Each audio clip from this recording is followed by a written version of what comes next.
Sometimes a man loses everything before he finds himself. When Silas Vance arrived in the Arizona desert with nothing but a worn saddle and stubborn mule, townsfolk saw just another drifter destined to fail. They called Broken Tumble Ranch cursed, waterless land that had defeated every man before him. The powerful cattle baron waited, certain this cowboy would freeze, starve, or give up.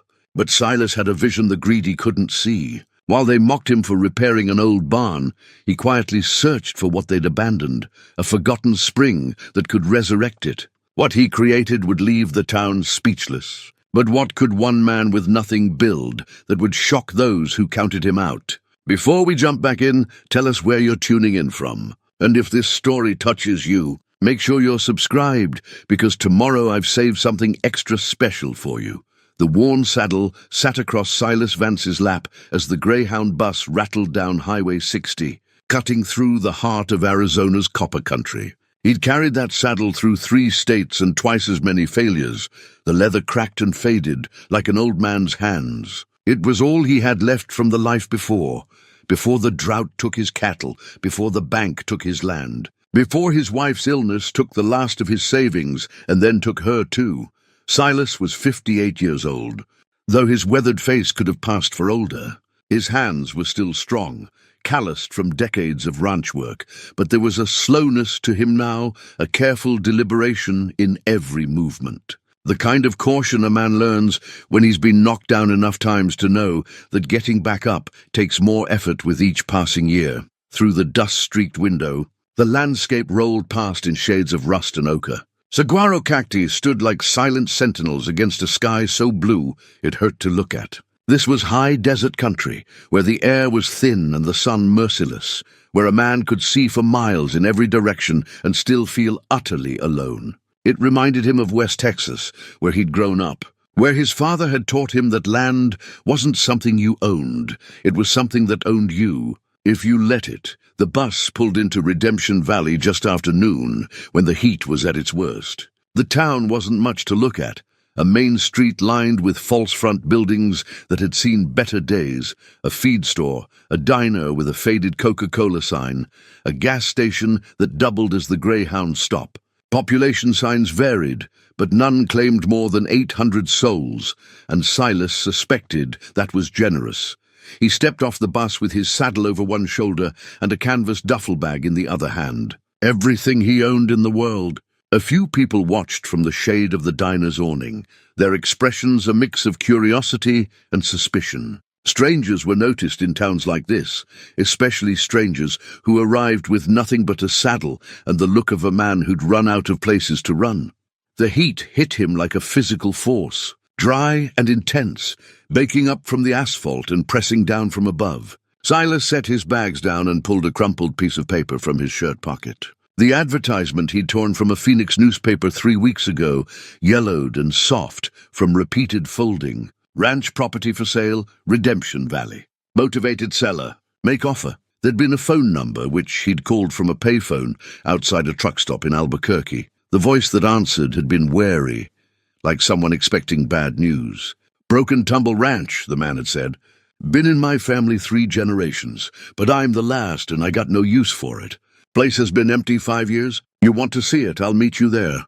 But I'll tell you straight, it's rough. Real rough. Silas had scraped together every dollar he could find, the last of his disability payments from the rodeo injury that had ended his circuit days. The small life insurance policy from Margaret that he'd refused to touch until now. It came to $11,000, a fortune when you had nothing, a pittance when you needed everything. He found the seller's truck parked outside the feed store just like they'd arranged. Vernon Kittredge was in his 70s, thin as a fence post, with skin like tanned leather and eyes that had seen too much sun. He looked Silas up and down, taking in the worn boots, the faded Wranglers, the shirt that had been washed so many times the blue had turned gray. You the fella from the phone? Vernon asked. Silas Vance. They shook hands. Vernon's grip was still firm despite his age. Truck's over here. Ranch is about 8 miles out. I gotta warn you, Mr. Vance, most folks around here think that land is cursed. Previous owners all failed. My great-grandfather built the place in 1887, but even he couldn't make it work long-term. Water situation's always been the problem. I understood from your advertisement that there was some water, Silas said carefully. Vernon shifted his weight, uncomfortable. There was. Spring-fed creek that ran year-round, or so the stories go. But it dried up sometime in the 30s. Been dry ever since. You're looking at hauling water or drilling a well, and the water table's deep out there. Real deep. Cost you more than the land's worth. They drove in silence for a while, Vernon's pickup kicking up a plume of dust on the unpaved county road. The landscape grew more desolate with each passing mile. Mesquite and creosote bush dotted the valley floor, and in the distance, jagged mountains rose like broken teeth against the horizon. Mind if I ask what brings you out here? Vernon finally said. Man with your look, you've worked cattle before. Lost my place in Texas 2 years back, Silas replied. He kept his voice steady, factual. Been drifting since. Looking for a fresh start. Fair enough. But I need to be straight with you. Samuel Thornton owns most of the good land around here. He's what you might call the cattle baron of Redemption Valley. Runs about 5,000 head. He's been after my family's ranch for years, but we always refused to sell to him. Some bad blood there that goes way back. He'll probably try to buy it from you too, once you realize what you're up against. I'm not looking to sell, Silas said. Vernon gave him a sideways glance, something like respect flickering in his eyes. We'll see. Most men change their mind once they've spent a winter out there. The ranch appeared gradually, emerging from the landscape like something from a fever dream. First came the fence line, broken and sagging, barbed wire rusted and tangled. Then a collapsed windmill, its blades twisted and pointing at odd angles. And finally, rising from the desert floor, like a testament to stubborn hope, the barn. It was massive, 2 stories of weathered wood, the kind of structure that had been built to last generations. The walls still stood straight despite decades of neglect, and the roof, though missing shingles in places, maintained its basic integrity. But what struck Silas most were the chains. Heavy iron chains crisscrossed the main doors, padlocked and rusted, as if someone had been trying to keep something in, or keep something out. Vernon parked the truck, and they climbed out. The silence was profound, broken only by the whisper of wind through the sage and the distant cry of a hawk. Main house burned down in 1952, Vernon said, pointing to a foundation of blackened stones. My uncle was living here then. Electrical fire. He rebuilt smaller, but that place fell to termites and weather after he passed. Barn's all that's really left standing. Silas walked slowly toward the structure, his boots crunching on the hard-packed earth. Up close, the barn was even more impressive. The craftsmanship was evident in every joint and beam. This was the work of men who built things to outlast themselves. The wood had silvered with age, and here and there he could see places where repairs had been made over the years, newer boards among the old. Why the chains? He asked. Vernon's face darkened. Last man who tried to work this place. That was about 8 years ago. He claimed the barn was haunted. Said he heard things at night, saw lights moving around inside. Put those chains on and left within a month. Superstitious nonsense, if you ask me, but folks in town started talking. That's when the curse stories really took hold. Silas reached out and touched the weathered wood. It was still solid, still strong. Whatever had defeated previous owners, it wasn't this barn. There's about 200 acres total, Vernon continued. Most of it like what you see here, desert scrub. Some good grazing if you can find water for stock. The old spring was up that way. He pointed toward a rocky draw to the north. But like I said, it's been dry for 90 years. They walked the property for another hour. Silas asked questions about boundaries, about the soil, about weather patterns and wildlife. Vernon answered what he could, his initial wariness giving way to something like sadness. This land had been in his family for over a century, and now he was the last.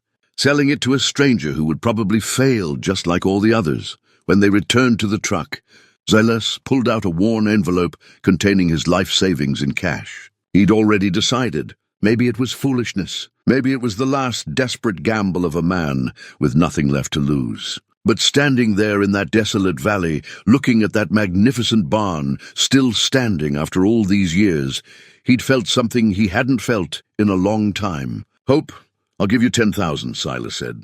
I need to keep some back for supplies. Vernon stared at the money, then at Silas. You sure about this? It's a hard piece of ground, Mr. Vance.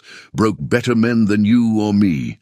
I'm sure. They handled the paperwork in Vernon's truck, using the hood as a desk. Vernon had brought all the necessary documents, as if he'd known Silas would buy despite the warnings. The deed was simple, straightforward.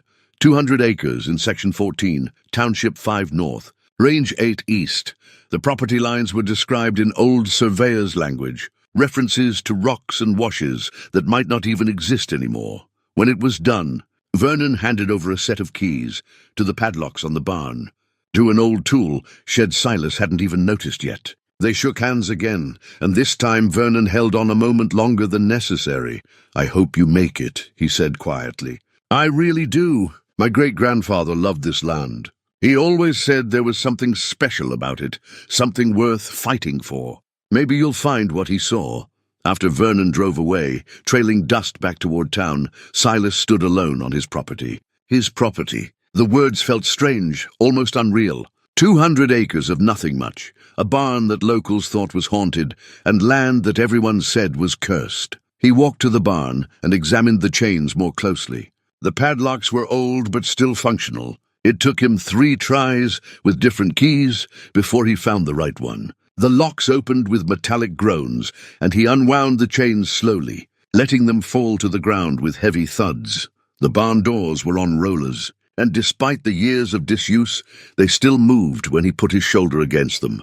They squealed and protested, but they moved. Afternoon light spilled into the interior, illuminating dust motes that danced in the air like tiny spirits. The inside was mostly empty, swept clean by wind that had found its way through gaps in the walls. The second-story loft was accessible by a ladder, the rungs worn smooth by generations of hands. There were old stalls below, places where horses or cattle had once been kept. The smell of hay and animals had long since faded, replaced by the dry scent of old wood and desert air. Silas climbed to the loft and looked out through the high window. From here, he could see the whole valley spread before him. The broken fence lines, the rocky draw where the spring had once run, the distant mountains turning purple in the late afternoon light. Somewhere out there was the town that already doubted him, the cattle baron who was probably already planning to buy this land cheap after Silas failed.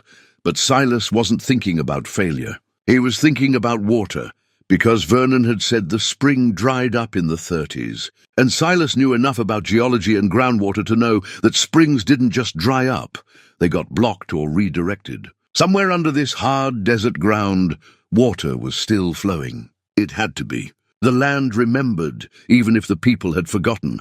As the sun began to set, painting the sky in shades of orange and pink, Silas made his first camp in the barn. He had a bedroll, some canned goods, and a small camp stove. It wasn't much, but it was enough to start. Tomorrow he would go back to town and buy supplies, basics like tools and fencing materials, and something else he'd need, a mule. A good, strong mule who could work as hard as he could, who wouldn't give up when things got difficult. Because Silas understood something that the locals didn't. This wasn't going to be a quick fix. This wasn't going to be a matter of weeks or even months. Bringing dead land back to life took time, took patience, took the kind of stubborn persistence that most people didn't have anymore. But Silas had nothing but time, and stubbornness, and a worn saddle that reminded him of who he used to be before everything fell apart. Maybe here, in this forgotten valley, he could find out who he was supposed to become. The night came on cool and clear, stars emerging in numbers that city folks never saw. Silas lay in his bedroll and listened to the silence, broken only by the occasional call of a coyote in the distance. The barn felt solid around him, protective, like it had been waiting all these years for someone to come back and give it purpose. He thought about Margaret, wondered what she would have thought of this place. She'd always been the practical one, the one who balanced his dreams with reality. But she'd also been the one who believed in him, even when he didn't believe in himself. Before she died, she'd made him promise something. "Don't give up," she'd whispered, her hand weak in his. "Don't let losing me mean you lose yourself too. Find something worth holding on to, Silas. Promise me." He'd promised. And now, lying in this old barn in the middle of nowhere, he felt like maybe he was finally keeping that promise. Tomorrow, the real work would begin. Tomorrow, he would start the long, slow process of proving everyone wrong. But tonight, he allowed himself this small moment of peace, this quiet belief that maybe, just maybe, broken things could be made whole again. The trouble started on his third morning at the ranch, though Silas didn't recognize it as trouble at first. He'd spent the previous 2 days in town, buying supplies with what remained of his money. A used mule named Stubborn, appropriate enough, who was 15 years old but still had good years left in him. Tools, a post-hole digger, hammer, nails, wire cutters, shovels, enough lumber to patch the worst holes in the barn roof. Canned goods and dry staples that would last him through the month if he was careful. Water barrels, because until he figured out the spring situation, he'd be hauling every drop. The owner of the feed store, a broad-shouldered woman named Ruth with iron-grey hair, had given him a long look when he'd paid in cash. "You're the one who bought the Kittredge place," she'd said. "Not a question." "Yes, ma'am. Samuel Thornton came by yesterday asking about you. Wanted to know what kind of fool would buy cursed land." She'd wrapped his purchases with practiced efficiency. "I told him maybe the kind of fool who doesn't believe in curses." Silas had thanked her and loaded Stubborn with supplies, leading the mule back out to the ranch on foot. It was an 8-mile walk, but he'd needed the time to think, to plan. By the time he'd reached the property, his legs ached and his shirt was soaked with sweat. But he'd had a clearer picture of what needed to happen first. Now, on the third morning, he was replacing fence posts along the southern boundary when he heard the sound of vehicles approaching. 3 trucks kicking up dust on the county road, moving fast. They turned onto his property without hesitation, following the old track that led to the barn. Silas straightened, wiping sweat from his forehead. Stubborn, who'd been grazing nearby, raised his head and flicked his ears forward, alert. The truck stopped in a loose semicircle about 30 yards away. 6 men climbed out, all wearing the uniform of working ranch hands. Stetsons, worn jeans, boots caked with dried mud. But it was the 7th man who commanded attention. He emerged from the lead truck slowly, taking his time, making sure everyone noticed. Samuel Thornton was somewhere in his mid-60s, tall and thick through the shoulders, with silver hair and a face that had been handsome once, but had hardened into something severe. He wore a cream-colored hat that probably cost more than all of Silas's tools combined, and his boots had the kind of shine that came from someone else doing the polishing. "You must be Vance," Thornton said, his voice carrying easily across the distance. He didn't move any closer, didn't offer to shake hands. "I'm Samuel Thornton. I own the Thornton Cattle Company, pretty much everything that matters in this valley, Mr. Thornton." Silas kept his voice neutral, his hands loose at his sides. "I heard you bought this place from Vernon. Surprised he didn't tell you I'd made him 3 offers over the years. Good offers. More than this land is worth, truth be told." Thornton's eyes swept over the property with obvious disdain. "But the Kittredges always were stubborn. Guess stupidity runs in families," one of the ranch hands snickered. Silas said nothing. "Anyway, I figured I'd come out here and save you some trouble," Thornton continued. "This land is worthless. No water, no hope of water. You'll spend a year trying to make something of it, waste whatever money you have left, and then you'll be ready to sell. So I'm making you an offer right now, $12,000. That's more than you paid for it, enough to move on with a little profit in your pocket." "Not interested," Silas said. Thornton's expression didn't change, but something cold flickered in his eyes. "You might want to think about that. This is hard country. A man alone at your age, trying to work land that's defeated better men. It's not just difficult, it's dangerous. Accidents happen out here. People get hurt. Sometimes they don't get found for days." The threat was barely veiled, delivered in a conversational tone that made it worse somehow. The ranch hands had spread out slightly, casual but deliberate, and Silas recognized the tactic. This was meant to intimidate, to make him feel outnumbered and vulnerable. "I appreciate the offer," Silas said carefully. "But like I said, I'm not interested in selling." "Then you're a fool." Thornton turned to spit, a gesture of contempt. "Vernon probably didn't tell you the real story of this place. That spring didn't just dry up, it was poisoned. My grandfather was working this land back in the 20s when they found a dead steer in the creek. Then another. Then the spring went bad, turned sulphurous. Made animals sick. That's why no one can work this land. The water table is poisoned, has been for 100 years. Silas felt something shift inside him, a cold certainty settling in his gut. Thornton was lying. Maybe not about all of it, but about the important parts. The desperation behind the man's eyes told him that much. If the land was truly worthless, Thornton wouldn't be here. He wouldn't have made multiple offers to Vernon over the years. Then I guess I'll have to figure something else out, Silas said. The silence that followed was heavy with tension. Thornton's jaw tightened, his hands curling into fists at his sides. For a moment, Silas thought the man might actually swing at him, might order his men to do worse. But Thornton was too smart for that, too careful about his reputation in the valley. "You've got 1 month, Thornton said finally, his voice low and hard. 1 month to come to your senses. After that, my offer drops to 8,000. Month after that, 6. You understand what I'm saying? The longer you wait, the less you get. And eventually..."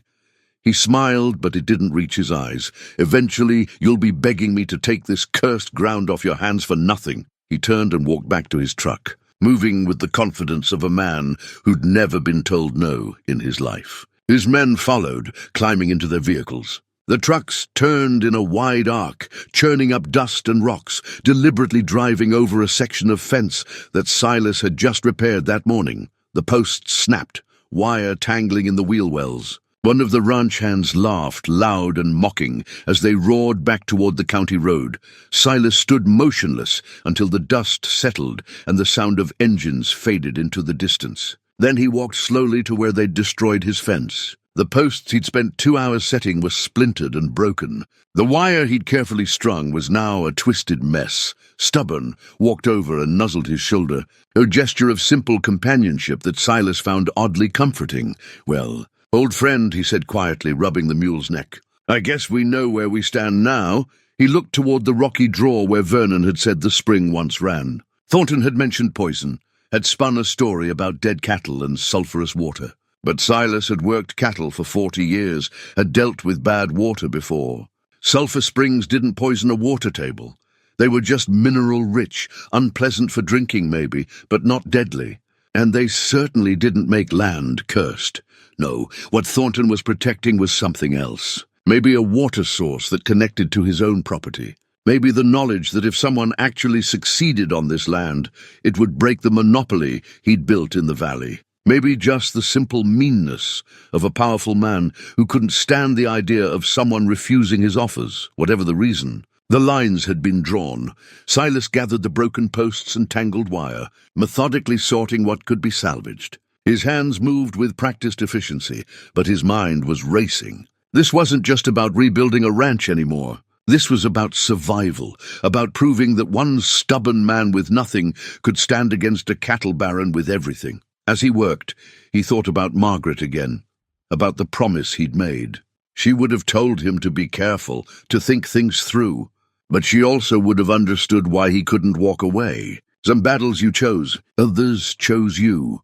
The sun climbed higher, the heat pressing down like a physical weight. Silas's shirt was soaked through, his hat brim dark with sweat. But he kept working, replacing the broken posts one by one, his movements deliberate and unhurried. He'd learned long ago that rushing never helped. Good work took time, took patience, took the willingness to start over when things went wrong. By late afternoon, the fence was repaired again, stronger this time, the posts set deeper. Silas stood back and surveyed his work, then looked toward the rocky draw. Tomorrow he would start his real search. Tomorrow he would begin looking for what everyone said was lost forever. The water was out there. He could feel it in his bones, the same way he could feel a coming storm or the presence of cattle in the dark. The land held secrets, and secrets could be uncovered if you were patient enough, if you paid attention, if you refused to believe what everyone else took for granted. As twilight settled over the valley, turning the sky purple and gold, Silas made his way back to the barn. Stubborn followed, their shadows stretching long across the desert floor. Tomorrow the real work would begin. Tomorrow he would start proving Samuel Thornton wrong.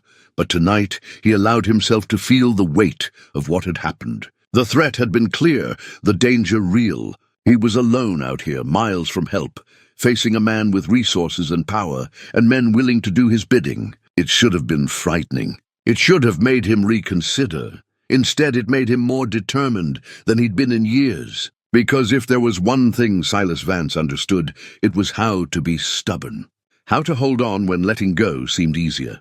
How to keep working when every rational voice said to quit. He'd lost everything once before. What did he have left to lose now? The search for water became Silas's obsession, but not the reckless kind that burns a man out. Rather, it was the methodical, patient obsession of someone who understood that answers revealed themselves slowly to those willing to wait. He started by walking every inch of the property, learning its contours and secrets. The land told stories if you knew how to read them. Subtle depressions where water once flowed, certain plants that only grew where moisture lingered close to the surface, rocks worn smooth by ancient streams. Stubborn accompanied him on these daily explorations. The mule's steady presence a comfort in the vast silence. On the fourth day, Silas discovered the old surveyor's marker near the northern boundary, a stone cairn with a brass plate so weathered the inscription was barely visible. He crouched beside it, tracing the letters with his finger. Spring Head, 1887, Kittredge. 50 yards beyond, he found the rocky draw Vernon had mentioned, now dry and choked with brush. He spent 3 days clearing the draw by hand, cutting away mesquite and creosote that had taken root over the decades. The work was brutal in the heat, thorns tearing at his clothes and skin, but he worked sunrise to sunset, stopping only to rest in the shade and drink from his water barrel. Each night he returned to the barn exhausted, muscles aching, but satisfied with the progress. By the end of the first week, he'd cleared enough to see the draw's original path, a natural channel that wound through the rocks, smooth stones at the bottom showing where water had once flowed year-round. He followed it upslope, toward the rocky outcrop where the spring should have emerged. What he found made him stop and sit down heavily on a boulder. Someone had deliberately collapsed the spring opening. Not recently. The rockfall was old, probably dating back to the 1930s like Vernon had said. But this wasn't natural. Someone had used dynamite or heavy tools to bring down the rock face, burying whatever opening had fed the spring. The evidence was clear in the way the rocks had fallen, in the unnatural scatter of the debris. Silas sat there for a long time thinking. Who would destroy a spring, and why? The answer came to him slowly. Water rights. In the desert, water was power, and whoever controlled the water controlled everything else. If the spring fed into a larger aquifer, if it connected to other properties downstream, then shutting it off would concentrate the water elsewhere, would make other ranches more valuable while this one withered. He thought about Thornton's grandfather working this land in the 20s, about the dead cattle story. Maybe that had been true, or maybe it had been a convenient excuse to justify what came next, the destruction of the spring, the spread of rumors about cursed ground and poisoned water.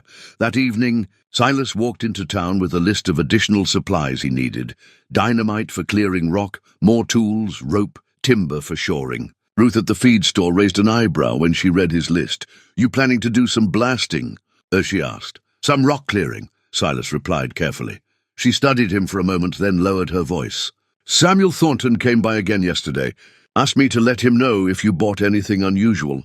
I told him what I tell everyone who asks me to spy, that my customers' business is their own.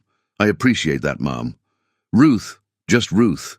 She started pulling items from the shelves. "My husband and I ran a small cattle operation 20 years ago, before Thornton bought out or drove out most of the other ranchers in the valley. We held on as long as we could, but," she shrugged, "sometimes you can't fight money and influence. Sold our herd, kept the feed store. It's a living. He's that powerful. Around here he is. Owns the bank, sits on the county board, has 3 of his men working as sheriff's deputies. Not saying they're corrupt exactly, but let's just say Thornton's concerns get priority attention." She rang up his purchases. "Whatever you're planning out there, be careful. And if you need anything at all, you come find me." The unexpected offer of alliance warmed something in Silas's chest. "Thank you, Ruth. That means more than you know. We all get tired of bullies eventually," she said, "even if we don't know how to stop them." Silas loaded his supplies and made the long walk back to the ranch. The sun was setting by the time he reached the barn, painting the desert in shades of amber and rust. He'd just started unloading when he heard a vehicle approaching, but this time just one and moving slowly. A battered pickup truck pulled up near the barn, and an old man climbed out. He was Mexican, probably in his 80s, with deeply weathered brown skin and white hair beneath a straw hat. He moved with the stiffness of age, but with an upright dignity that spoke of a lifetime of hard work met with grace. "Senor Vance," the old man said, his English accented but clear. "I am Mateo Reyes. I worked for Vernon's father many years ago when the ranch was still running." Silas walked over and shook his hand. "Good to meet you, sir. What brings you out here?" "I heard in town that you are trying to restore this place." I wanted to meet the man who would take on such a task. Mateo's dark eyes were sharp despite his age, taking in the repaired fence, the cleared brush, the evidence of purposeful work. "You are serious about this?" "I am. Then perhaps I can help you. I know things about this land that the Anglos have forgotten. My grandfather worked here when Vernon's great-grandfather first built the barn. The stories were passed down in my family." Silas felt his pulse quicken. "The spring?" "Yes, the spring," Mateo nodded slowly. "It did not dry up naturally. There was a fight over water rights between Old Man Kittredge and Thornton's grandfather. The Thorntons wanted to build a dam upstream that would have diverted the water. Kittredge fought them in court and won. A month later, the spring was destroyed. Everyone knew who had done it, but no one could prove it. The Thorntons were too powerful even then. The pieces were falling into place, the old injustice becoming clear. Do you know where the water went? Underground. The spring was connected to a larger system of aquifers that runs through these mountains. When they collapsed the opening, the water found other paths, other ways to the surface. But it is still there beneath the rocks, still flowing." Mateo pulled a folded piece of paper from his pocket. "My grandfather drew a map, showed where the channels ran according to the old stories and what he had observed. I have kept it all these years, thinking perhaps one day the spring could be restored." He handed the yellowed paper to Silas, who unfolded it carefully. The map was hand-drawn but detailed, showing the property boundaries, the location of the collapsed spring, and, most importantly, suggested alternate paths the water might have taken underground. There were marks and notations in Spanish, measurements and observations. "This is—" Silas's voice caught. "I don't know how to thank you. You thank me by succeeding," Mateo said simply. "By showing that one good man with honest purpose can stand against those who believe power makes them immune to justice. My family has watched the Thorntons grow fat on land they bullied away from decent people. It would be good to see them humbled, even a little." They talked for another hour as the stars emerged overhead. Mateo shared stories of the ranch in its prime, when cattle had grazed fat on the good grass that the spring water had nourished. He described the network of irrigation channels Kittredge had built, the way the water had been carefully managed to support a thriving operation. All of it lost when the spring was destroyed, all of it forgotten by everyone except those who had seen it with their own eyes. Before he left, Mateo gripped Silas's shoulder with surprising strength. "You have the look of a man who does not quit easily. This is good. You will need that stubbornness in the days ahead. Samuel Thornton will not sit idle while you restore what his family destroyed." "I'm counting on that," Silas said. After Mateo drove away, Silas studied the map by lantern light in the barn. If the old Mexican's information was accurate, and Silas's instincts told him it was, then the water wasn't lost at all. It had simply been buried, hidden, waiting all these years for someone patient enough and determined enough to uncover it. He thought about the dynamite he'd bought, about the weeks of careful excavation ahead. This wouldn't be quick or easy. He'd have to shore up the rocks as he cleared them, make sure he didn't collapse anything further or divert the water into some inaccessible channel. One wrong move could bury the spring forever, could vindicate all of Thornton's predictions about his failure. But Silas had never been afraid of slow, careful work. That was what rebuilt lives, one deliberate step at a time, one careful choice after another, day after day, until something new emerged from the ruins of what had been. He folded the map carefully and tucked it into his shirt pocket, close to his heart, where Margaret's last words still echoed. Find something worth holding on to. This was it. This was his something, this stubborn piece of desert ground, this buried spring, This chance to prove that what powerful men destroyed, determined men could restore. The excavation began at first light the next morning. Silas worked with the deliberate caution of a man who understood that haste could undo everything. He started at the base of the rockfall, removing smaller stones by hand, sorting them into piles that could be used later for other purposes. Nothing was wasted out here. Stubborn helped haul the larger rocks, the mule's steady strength invaluable as they cleared the debris bit by bit. By the end of the first day, Silas had made visible progress, opening a narrow channel through the bottom layer of rubble. His hands were raw despite his work gloves, his back aching from the constant bending and lifting. But when he pressed his ear to the cleared space, he thought he could hear something, the faint whisper of moving water, somewhere deep in the rock. Or maybe it was just wishful thinking. Hard to tell. On the 10th day of his ownership, Silas rode Stubborn into town for more supplies and to refill his water barrels. He'd been careful with his remaining money, spending only on necessities, but the balance was dwindling faster than he'd hoped. The dynamite alone had taken a significant chunk. He'd have to find some source of income soon, or his money would run out before the spring could be restored. He was loading water barrels at the public tap behind the feed store when a young woman approached him. She was maybe 35, wearing jeans and a work shirt, her dark hair pulled back in a practical ponytail.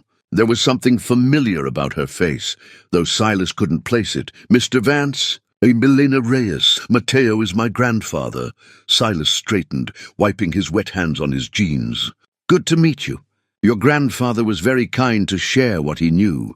He told me about the map, about your plans." She glanced around, checking if they were being observed, then lowered her voice. "I wanted to warn you. Thornton's men have been asking around about you.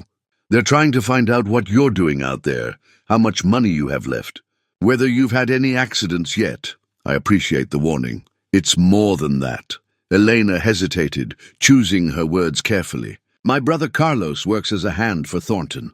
He doesn't like it. The pay is good and jobs are scarce around here, but he hears things.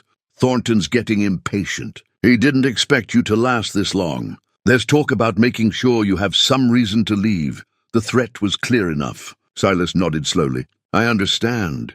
If you need help, practical help, not just warnings, Carlos and I have weekends free. We're not afraid of hard work, and we don't owe Thornton any loyalty beyond a paycheck." She met his eyes squarely. "My grandfather says you're trying to restore something that was stolen from honest people. That matters to us." Silas felt something ease in his chest. He hadn't realized how much the isolation had been weighing on him until this moment, when help was offered freely. "I can't pay much," he admitted. Not until things turn around. We're not asking for money. We're asking to be part of something right." She smiled, and it transformed her face, made her look younger. "Besides, my grandfather says if you actually find that spring, it'll be the most exciting thing to happen in this valley in 50 years. I'd like to see Thornton's face when it happens." They made arrangements to meet the following Saturday. Elena would bring Carlos and some additional tools, and they'd help with the excavation. As she walked away, Silas felt a surge of gratitude so strong it almost brought tears to his eyes. He wasn't alone anymore. The battle wasn't just his. The work continued through the following days. Silas developed a routine.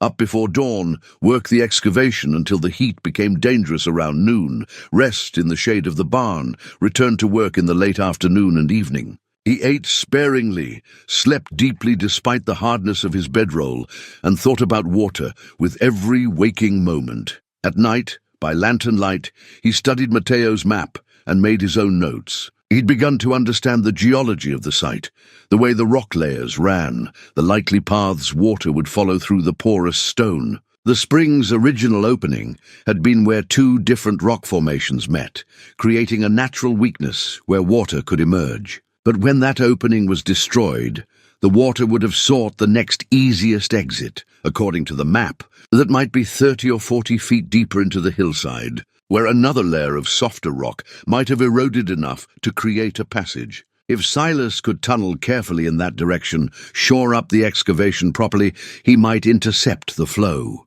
It was a gamble. The water might have found a completely different path, might be flowing now into some underground chamber he'd never reach. But it was the best guess he had, based on the limited information available. On Friday evening, as he was finishing his day's work, he heard the sound of a vehicle again. But this time it was different, an older sedan, moving cautiously on the rough road. A moment later, Ruth from the feed store appeared, carrying a covered basket. "Figured you might appreciate a home-cooked meal," she said, climbing out of the car. "I made extra pot roast." Silas was genuinely touched. "You didn't have to do that." "I know. But Elena stopped by the store and told me about her and Carlos coming out to help tomorrow. Thought you might want a decent meal before a big day of work." She handed him the basket, which was still warm. "There's also some biscuits and a jar of honey. And before you say anything about charity, consider it payment for entertainment. Whole town's been watching this situation, and I've got money riding on you lasting at least through winter." Silas couldn't help but smile. "You placed bets?" "Oh, honey, everyone's placed bets. Thornton's so confident you'll fail that he's giving 2-to-1 odds. I put $20 on you being stubborn enough to make it to Christmas. If you do, I'll win $40 and the satisfaction of watching Samuel Thornton pay up. I'll do my best not to let you down." Ruth's expression turned serious. "I mean it, though. Be careful. Thornton's pride is involved now. He made such a show of predicting your failure that if you actually succeed, it'll make him look foolish in front of the whole valley. Men like him don't handle humiliation well." After she left, Silas sat on the barn's front step and ate the pot roast straight from the container, not bothering with plates or formality. It was delicious, tender beef, carrots and potatoes cooked to perfection, seasoned with care. The taste of a meal made by someone who gave a damn about the person eating it. He couldn't remember the last time he'd had something this good. As he ate, he watched the sun set over his property, his 200 acres of supposedly cursed ground. The light caught the tops of the distant mountains, turning them gold and purple. A hawk circled lazily overhead, riding the thermal currents. Stubborn grazed contentedly near the barn, tail swishing at flies. It was peaceful. More than that, it felt right, like he'd finally found the place where he was supposed to be. Later that night, unable to sleep despite his exhaustion, Silas climbed to the barn's loft and looked out at the stars. They were brilliant here, away from city lights, scattered across the sky in impossible numbers. He thought about Margaret, about whether she could see him now, about whether she knew he was keeping his promise. "I found something worth holding on to," he whispered to the darkness. "I found it, and I'm not letting go." The night wind whispered through the barn boards, and somewhere in the distance a coyote called. Silas stayed there for a while longer, feeling the cool air on his face, listening to the sounds of the desert night. Tomorrow would bring help, would bring progress. But tonight was for reflection, for acknowledging how far he'd come and how far he still had to go. He'd been here less than 2 weeks, but already the ranch felt different, less abandoned, less defeated. The barn stood proud with its repaired roof. The fences, though still rough, no longer sagged. The cleared draw showed evidence of purpose and planning. Small victories maybe, but they added up, and somewhere beneath the rocks water was still flowing. He believed that now, with a certainty that went beyond logic or evidence, the land remembered, even if the people had forgotten. And Silas Vance, stubborn old cowboy with nothing left to lose, was going to help it remember properly. He climbed down from the loft, rolled out his bedroll and slept the deep, dreamless sleep of a man whose body was exhausted, but whose spirit was, for the first time in years, truly alive. Saturday dawned clear and hot, the kind of desert morning where you could already feel the day's heat gathering strength. Elena and Carlos arrived just after sunrise, in an old pickup truck loaded with tools, water jugs, and what Elena called proper lunch, homemade tamales and fresh tortillas that made Silas's eyes water with gratitude. Carlos was younger than his sister, maybe 28, with broad shoulders, and the quiet competence of someone who'd worked hard, physical labor all his life. He shook Silas's hand firmly and looked him straight in the eye. "Elena told me what you're trying to do. It's about time someone stood up to Thornton." "I'm not trying to stand up to anyone," Silas said honestly. "I'm just trying to make this land work." "Same thing out here," Carlos replied with a slight smile. They spent the morning working together on the excavation. and Silas was impressed by how efficiently the siblings moved, how they seemed to anticipate each other's actions without needing to speak. Carlos had brought rope and a simple pulley system that made moving the larger rocks much easier, and Elena had an engineer's eye for structural stability, pointing out places where they needed to add shoring before going deeper. By midday, they'd made more progress than Silas had managed in the previous 3 days combined. The tunnel into the collapsed spring was now deep enough that a man could crawl inside, though Silas insisted on being the one to do the most dangerous work. If something collapsed, he wasn't going to have someone else's injury or death on his conscience. They broke for lunch in the shade of the barn, passing around water and the food Elena had brought. The tamales were perfect, the masa light and flavorful, the pork inside seasoned with chili and spices that reminded Silas of his time working ranches along the border when he was young. "My grandmother's recipe," Elena said when he complimented them. "She taught me to cook when I was 7. Said a woman who could feed people well would never be without friends or purpose." "Smart woman," Silas said. "She was, still is, though she's slowing down now." Elena looked toward the excavation, her expression thoughtful. "When my grandfather told me about this place, about the spring and what Thornton's family did, I thought it was just another old story. But seeing you out here, actually trying to restore it, it makes it real. Makes it matter." Carlos nodded, chewing slowly. "Most people in town, they accept how things are. Thornton owns most of the good land, controls most of the jobs, has most of the power. That's just how it's always been, so that's how it'll always be. But maybe it doesn't have to be that way. Change comes slow," Silas said. "Especially out here. But it comes," Elena added, "if someone's willing to start it." They returned to work in the afternoon, and around 3 o'clock something shifted. Silas was inside the tunnel, carefully removing rocks from what he hoped was the final barrier when he felt it, a distinct coolness in the air, a moisture that hadn't been there before. He pressed his hand against the rock face and felt wetness. Cold and real. "I've got something," he called out, his voice echoing in the confined space. Elena and Carlos helped him widen the opening carefully, stabilizing the walls as they went. The moisture increased with each rock they removed, until finally, Silas cleared away a flat stone and heard the sound he'd been dreaming of for 2 weeks, the gentle trickle of running water. The spring hadn't been destroyed. It had just been hidden, waiting all these decades for someone to uncover it again. They worked with renewed energy, carefully enlarging the opening without disturbing the delicate equilibrium that allowed the water to flow. By late afternoon, they had a steady stream emerging from the rock face, maybe 2 gallons a minute, cold and clear and sweet. Silas cupped his hands and tasted it, slightly mineral but pure. The best water he'd ever drunk because it represented everything he'd been working toward. Elena actually whooped with joy, her professional reserve cracking to reveal genuine excitement. Carlos grinned and clapped Silas on the shoulder. "You did it. You actually found it." "We found it," Silas corrected. "Couldn't have done this alone." They spent the remaining daylight hours constructing a temporary catch basin and beginning work on a proper channel that would direct the water down through the old draw. The flow was modest now, but Silas suspected that as they cleared more debris and opened the passage wider, the volume would increase. This was just the beginning.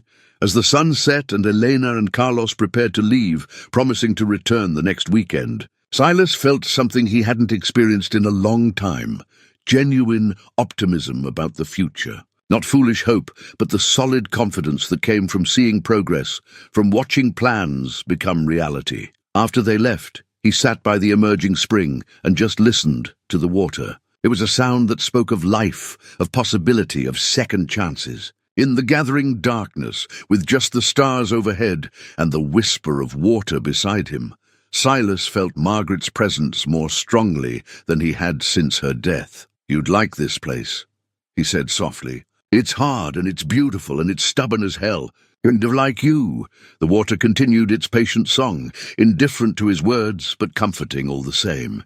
The following week brought challenges that tested his newfound optimism. On Monday, Silas discovered that someone had cut his fence lines again. Not just in one place, but in a dozen, systematically, forcing him to spend 2 full days repairing the damage. No note, no confrontation, just the silent message that Thornton hadn't forgotten about him. On Wednesday, a section of the tunnel collapsed, nearly trapping him inside. Only Carlos's careful shoring had prevented complete disaster, but it cost them 3 days of work to clear the rubble and rebuild the supports. The spring's flow continued uninterrupted, but the setback was a reminder of how precarious the whole operation was. On Friday, Ruth warned him that Thornton had been in the feed store, asking pointed questions about how much dynamite Silas had purchased and what he might be using it for. The cattle baron was clearly getting nervous, which was encouraging in one way and dangerous in another. That evening, as Silas worked by lantern light to extend the irrigation channel, he heard vehicles approaching, multiple vehicles moving fast. His stomach tightened. He'd been expecting something like this, but hoping he was wrong.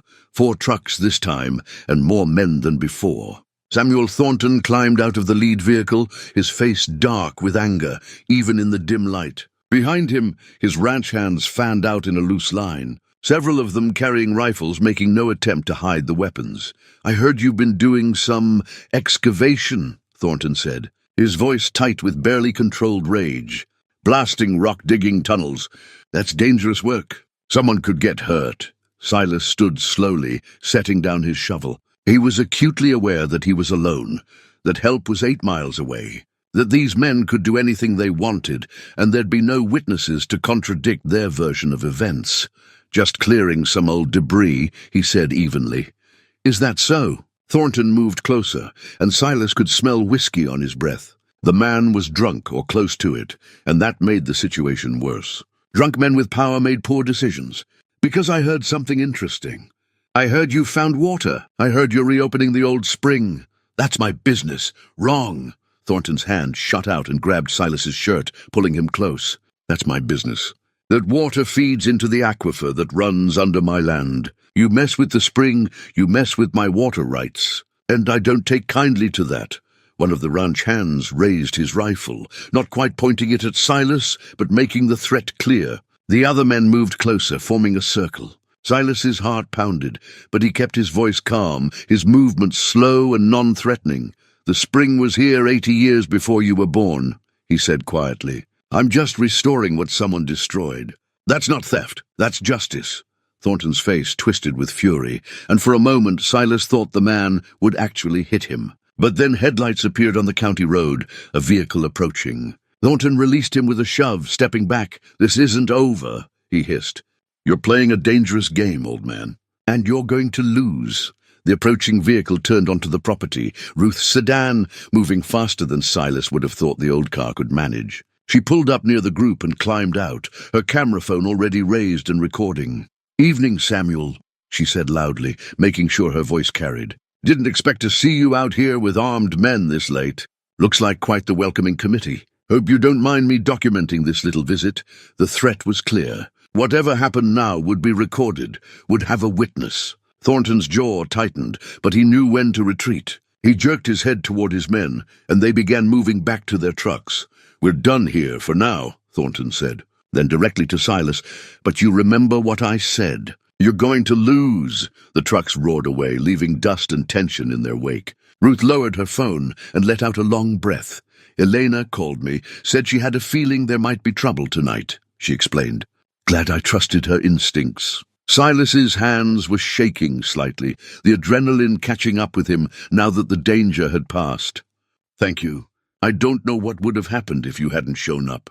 "Nothing good," Ruth said grimly. "Thornton's scared. That makes him more dangerous, but it also means you're winning. Men like him only get that angry when they're losing control." As Ruth drove away, Silas stood in the darkness and looked toward where the spring flowed, its soft music continuing undisturbed despite the human drama around it. The battle lines had been drawn more clearly than ever. Thornton wasn't going to sit back and watch him succeed. The real fight was just beginning. The confrontation changed things. Word spread through Redemption Valley faster than wildfire in dry grass, and the town's attitude towards Silas shifted in subtle but meaningful ways. When he came in for supplies, people nodded to him, who'd previously looked away. A few even stopped to talk, asking carefully neutral questions about his progress, offering vague words of encouragement. Thornton's overreach had backfired. The display of armed men threatening a single older man on his own property didn't sit well with folks, even those who worked for the cattle baron or owed him favors. There was a line invisible but understood, and Thornton had crossed it, but the real change came from an unexpected source. 3 days after the confrontation, Silas was working on extending the irrigation channel when an old ranch truck pulled up, not one of Thornton's vehicles, but a private rig that had seen better days. 2 men climbed out, both in their 60s, wearing the weather-beaten look of lifetime ranchers. "Heard you could use some help with your water system," the taller one said without preamble.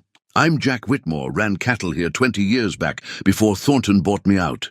This is Pete Chen. He had a place over east until the drought of '06 forced him to sell." Silas wiped his hands on his jeans, uncertain. "I appreciate the offer, but I can't pay—" "Didn't ask for payment," Jack interrupted. "Asked if you could use help. Pete and I have been watching Thornton squeeze this valley for too long. Figure if you're fool enough to stand up to him, least we can do is make sure you're not doing it alone." Pete nodded agreement. "Besides, word is you found the old Kittredge spring. I'd like to see that with my own eyes. My grandfather used to talk about that spring, said it was the purest water in the county before Thornton's people destroyed it.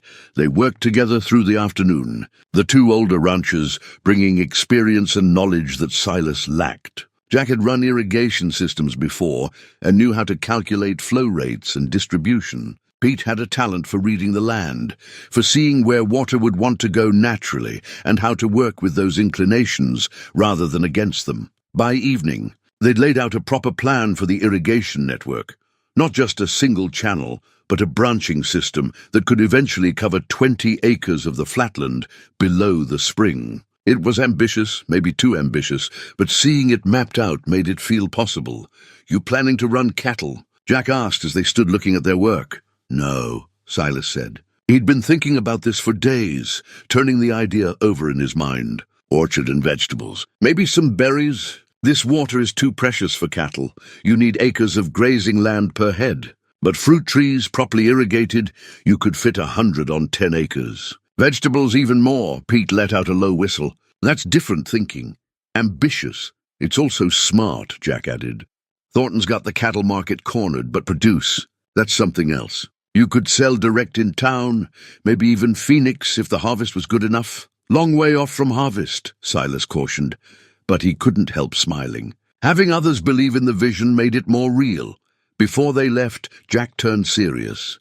"You need to understand something. What Thornton did the other night, showing up with armed men, that was just a warning shot. He's going to escalate. Men like him always do when they feel threatened. I'm ready for that. No offense, friend, but I don't think you are." "Not fully." Jack glanced at Pete, who nodded.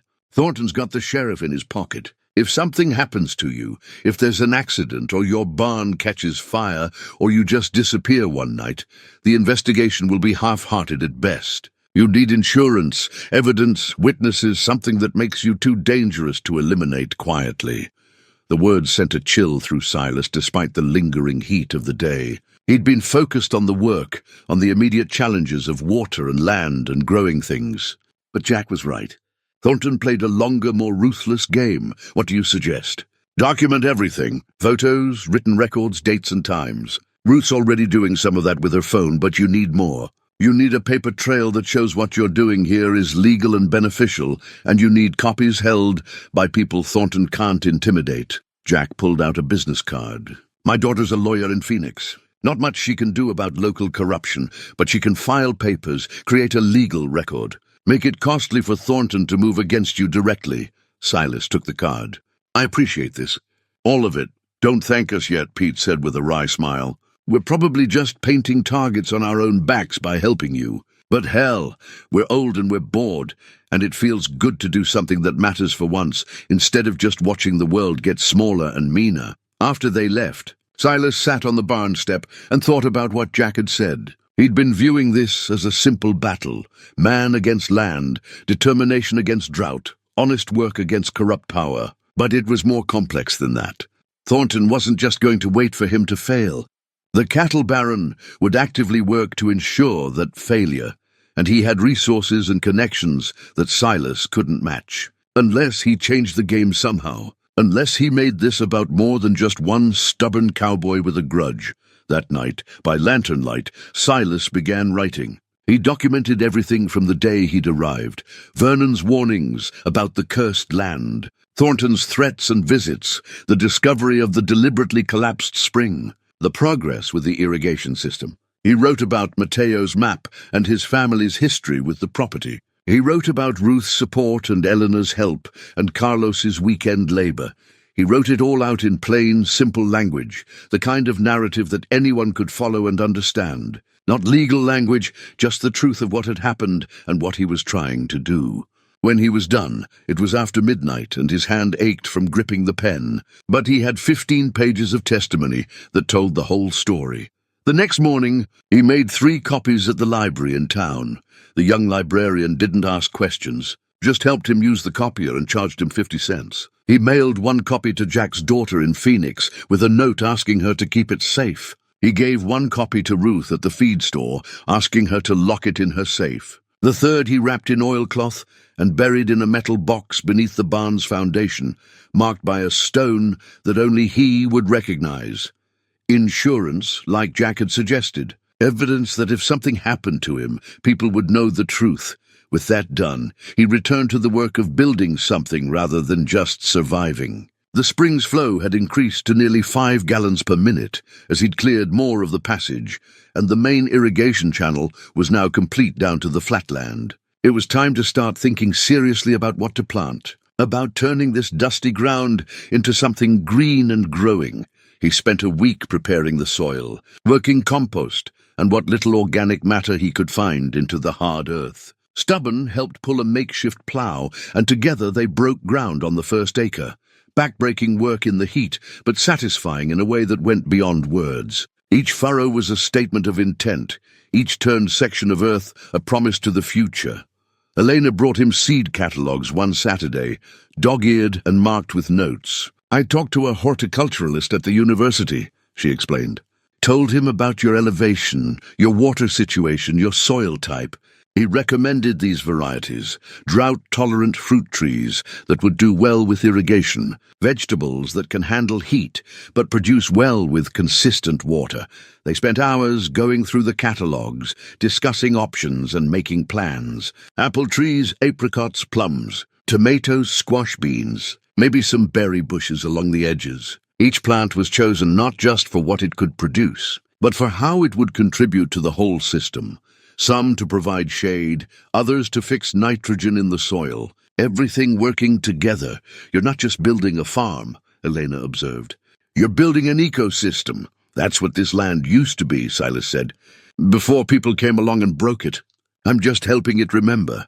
Carlos arrived with the first trees 2 weeks later, young saplings carefully transported from a nursery in Phoenix. They were a gift, purchased with money from the small network of supporters that had grown around Silas's efforts. People he'd never met were contributing to his supplies, his seeds, his success. It was humbling and energizing in equal measure. They planted the first trees on a clear morning in early October, when the brutal summer heat had finally broken and the desert air carried a hint of cooler weather to come. Silas dug each hole personally, made sure each tree was properly positioned, and watered them with spring water that had been hidden for 90 years. As he tamped down the soil around the first apple tree, a variety called Desert Gold that could handle the heat and produce sweet fruit, he felt Margaret's presence again, felt her approval in the rightness of the moment. "This is what you meant," he said softly, "about finding something worth holding on to." The tree was small now, barely 4 feet tall, its branches thin and hopeful. But give it time, give it water and care and patience, and it would grow strong, would produce fruit that fed people, created shade, put beauty back into this hard land. That evening, as Silas walked his property in the cooling air, he could see the shape of what he was building. The barn standing proud with its repaired roof and open doors, the spring flowing steady and clear, the irrigation channels branching across the land like veins carrying life. The first acre of planted trees, each one staked and protected, each one representing hope and possibility. It wasn't much yet, just the beginning, but it was enough to prove that transformation was possible, that what had been broken could be restored, that one determined man with nothing could create something from dust and water and stubborn faith. Somewhere in town, Thornton was probably drinking and plotting, figuring out his next move. Let him. Silas had work to do, trees to plant, a future to grow from desert ground and forgotten springs. Whatever came next, he was ready. The letter arrived on a Tuesday morning, delivered by a process server who looked uncomfortable with his assignment. Silas had been working on the second acre of plantings when the man pulled up in a sedan that seemed too clean for the dusty roads leading to the ranch. "Silas Vance?" the server asked, already knowing the answer. "That's me. You've been served." He handed over an envelope, thick with legal documents, and practically ran back to his car. Silas opened the envelope with dirt-stained fingers, his stomach sinking as he read the first page. Legal jargon, but the meaning was clear enough. Samuel Thornton was suing him for water rights violations, claiming that the restoration of the spring was diverting water from the aquifer that fed Thornton's wells. The lawsuit sought an immediate injunction to shut down the spring, plus damages totaling $50,000. It was absurd. The spring had existed for a century before Thornton's grandfather had destroyed it. But absurd didn't matter in court, especially when one party had money for expensive lawyers and the other was a broke cowboy running on borrowed time. Silas drove into town and called Jack's daughter, the Phoenix lawyer. She listened to his summary of the situation, asked a few pointed questions, then delivered her assessment. "He's using the courts as a weapon," she explained. "Even if his case has no merit, and it doesn't, he can tie you up in legal proceedings for months. Court fees, depositions, expert witnesses, all of it costs money you don't have. He's betting that you'll run out of resources and be forced to settle, which means shutting down the spring and probably selling him the land for pennies. Can we fight it?" "We can, but I need to be honest with you, Mr. Vance. I'm a family law attorney, not a water rights specialist. You need someone who knows Arizona water law inside and out, and those lawyers don't come cheap. We're talking $10,000 just for a retainer, maybe $50,000 total if it goes to trial. Money he didn't have. Money he'd never have, not in time to matter. How long do I have before the injunction hearing?" 2 weeks. Judge will rule on whether to shut down your spring while the case is pending. If he grants the injunction, and given Thornton's connections to the local court, there's a good chance he will. You'll have to stop all irrigation immediately." After hanging up, Silas sat in Ruth's office at the feed store, staring at the legal papers. 2 weeks. All his work, all his hopes could be shut down in 2 weeks by a judge who probably played golf with Samuel Thornton. "There has to be something we can do," Ruth said, reading over his shoulder. "Like what?" "I don't have money for lawyers. I don't have political connections. All I have is the truth, and the truth doesn't matter much in court when the other side can afford to bury you in paperwork." Ruth was quiet for a moment, then said, "What about public opinion? Thornton's been careful to maintain his reputation in this valley. What if we made this public, made it about more than just a legal case? How? Media. Phoenix has news stations that love a good David and Goliath story. Powerful cattle baron tries to crush old Cowboy, who's just trying to restore stolen water. That's gold for local human interest. It was a long shot, but it was something. They spent the afternoon making calls, and by evening they'd gotten interest from a reporter at a Phoenix television station. She agreed to come out the next day and see the property, hear the story, maybe do a segment if it was compelling enough. The reporter, a sharp-eyed woman named Diana Cortez, arrived Wednesday afternoon with a cameraman. Silas walked them through everything. The barn, the spring, the irrigation system, the young trees already starting to establish themselves. He showed her Mateo's map, explained the history of the deliberately collapsed spring, described Thornton's threats, and now this lawsuit. Diana asked good questions, probing but fair. She interviewed Elena and Carlos, who'd taken the afternoon off to be there. She talked to Mateo, who told the story of his grandfather's memories. She even drove into town and interviewed Ruth and several other residents who'd been watching the situation develop. When she was done, She looked at Silas thoughtfully. This is a good story. Strong visuals, clear villain, underdog fighting against the odds. But I need to warn you, going public might make Thornton angrier. He's used to controlling the narrative around here. Right now, he's about to shut me down legally, Silas replied. Angry is better than destroyed. The segment aired Friday evening during the local news. Silas watched it on a small television Ruth had loaned him, Elena and Carlos sitting beside him in the barn. The reporter had done a good job, showing the spring, the new orchard, contrasting Silas's modest operation with footage of Thornton's sprawling cattle ranch. She'd interviewed a water rights expert who explained that Silas wasn't stealing water. He was restoring a natural spring that predated all modern claims. The piece ended with Diana saying directly to the camera, "The question facing Redemption Valley isn't about water rights or property disputes. It's about whether one powerful man can use the courts to crush someone who dared to make something from nothing. The judge will decide the legal issues, but perhaps public opinion should have a say too." The response was immediate. By Saturday morning, the news station's website had hundreds of comments, mostly supporting Silas. Ruth reported that the feed store phone had been ringing constantly with people from across the state offering support, some even offering small donations to help with legal fees. But the real surprise came Sunday afternoon. A convoy of vehicles arrived at the ranch, not trucks full of Thornton's men, but cars and SUVs carrying people Silas had never met. Families from Phoenix who'd seen the news story. A group of environmental activists who'd heard about the spring restoration. College students from the university's agriculture program. Even a few of Thornton's own workers who'd apparently been moved by the story and decided to help on their day off. They came with tools and water and food. And they came to work. Elena took charge of organizing them, dividing tasks and managing the workforce with the efficiency of a general commanding troops. By the end of the day, they'd planted another half-acre of fruit trees, extended the irrigation system to cover the new plantings, and repaired every section of fence that Thornton's men had destroyed over the previous weeks. More than that, they'd brought something Silas hadn't expected: community. People working together for something bigger than themselves, proving that good work could inspire others to join in rather than tear down. As the sun set and the volunteers prepared to leave, a teenager who'd been working all day approached Silas shyly. "My grandpa had a small farm," she said. "Lost it when I was little. Watching you build this, it made me remember what he used to say. That land gives back what you put into it if you're patient." Silas felt his throat tighten with emotion. Your grandpa was right. After everyone left, Silas walked his property in the gathering darkness.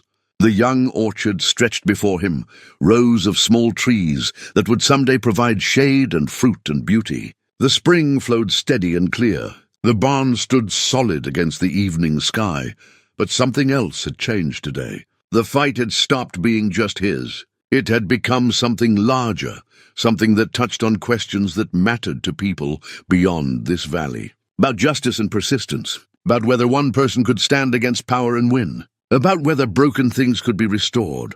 Monday morning brought another surprise. Jack called to tell him that his daughter had been contacted by a Phoenix law firm, a large practice with expertise in water rights. They'd seen the news story and were offering to take Silas's case pro bono for free because they believed it was important and because the publicity would be good for their firm. "You're getting high-powered representation," Jack said, his voice full of satisfaction. "The kind of lawyers Thornton has to respect, because they're as good as his own." The injunction hearing was still scheduled for the following week, but now Silas had a fighting chance. More than that, he had lawyers who knew the law and weren't afraid of Samuel Thornton, who saw this case as an opportunity to establish important precedent about water rights restoration. That afternoon, Silas received one more unexpected visitor. Vernon Kittredge, the man who'd sold him the property, pulled up in his old truck looking uncomfortable but determined. "Heard about the lawsuit," Vernon said without preamble. "Heard Thornton's trying to shut you down. I wanted to apologize." "For what?" "I sold you this land knowing Thornton would come after you. Told myself you were a grown man who could make your own decisions. But truth is, I was just relieved to have it off my conscience."